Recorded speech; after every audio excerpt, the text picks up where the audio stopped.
Ok, on va résoudre la situation qui est ici. Je vais placer un peu mon graphique.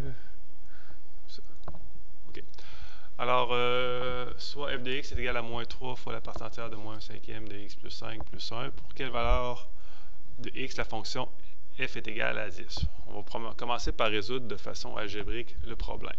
Donc, pour résoudre de façon algébrique le problème, première chose qu'on doit faire, trouver notre HK qui va être le point fermé. Donc, dans ce cas-ci, le H est juste ici. Alors, il vaut moins 5, puisque c'est x moins h dans la fonction transformée. Et le K se retrouve ici, donc à 1. Donc, ça, HK, c'est toujours un point fermé, donc il est à moins 5, 1. Je vais graduer mon graphique. Deux gradations va valoir 5, comme ça, à l'horizontale.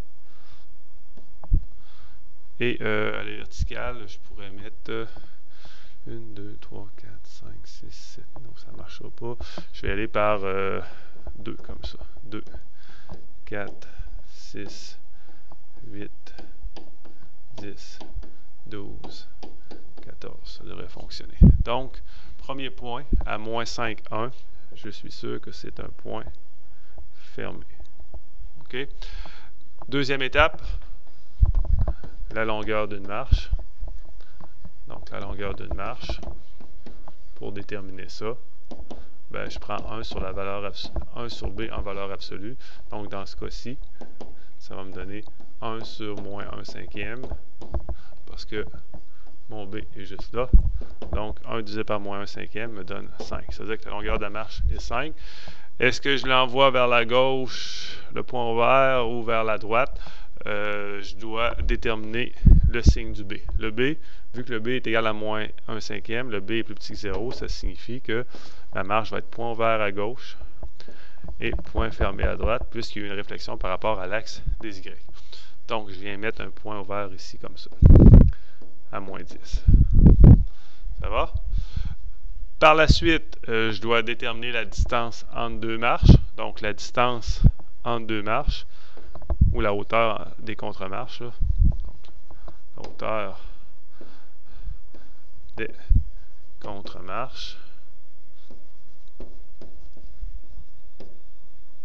ben, c'est la valeur absolue de A. Dans ce cas-ci, la valeur absolue de moins 3, ça me donne 3. Donc, la distance qui est entre les marches est de 3. Est-ce que je vais faire mes marches suivant une fonction qui est croissante ou décroissante? Je dois regarder le signe du A et B combiné. Donc, le A est plus petit que 0 parce qu'il est égal à moins 3. Et le B, le A, on l'a ici, là. Donc, ça, c'est le A, est à moins 3. Et le B est plus petit que 0 aussi. Donc, quand les deux paramètres A et B sont de même signe, on sait que la fonction va être croissante. Donc, une fois que je sais ça, je peux tracer mon graphique. Alors, si c'est croissant, je n'ai pas le choix de me mettre un point ouvert ici, point fermé là, vis-à-vis 4. Après ça, de 4 plus 3, je tombe à 7. Je vais avoir point ouvert ici, point fermé là. Et ensuite, je remonte encore de 3. Donc, je vais avoir un point ouvert ici à 0. Attendez un petit peu, j'ai mal gradué mon graphique. Désolé, je recommence. On recommence ça rapidement, là. Je vais graduer par moins 5 ici, comme ça. Moins 10. Moins 15. 2 carreaux, c'est 5. Hein? Donc, si je fais ça comme ça, et que je gradue par 2 ici, 2, 4, 6, 8, 10, que je vais mettre ici. Donc, je recommence. J'ai un point fermé à moins 5, 1. Ma marche est d'une longueur de 5, donc je vais mettre un point ouvert de ce côté-ci, comme ça, puisque le B est négatif. La distance entre les marches est de 3, donc jusqu'à 4 ici, je vais mettre un segment jusqu'ici, comme ça. Ensuite, je remonte encore de 3. 4 plus 3 me donne 7. Point ouvert ici jusqu'à 5. Et par la suite, je remonte encore de 3. Donc, un point ouvert ici jusqu'à 10. OK?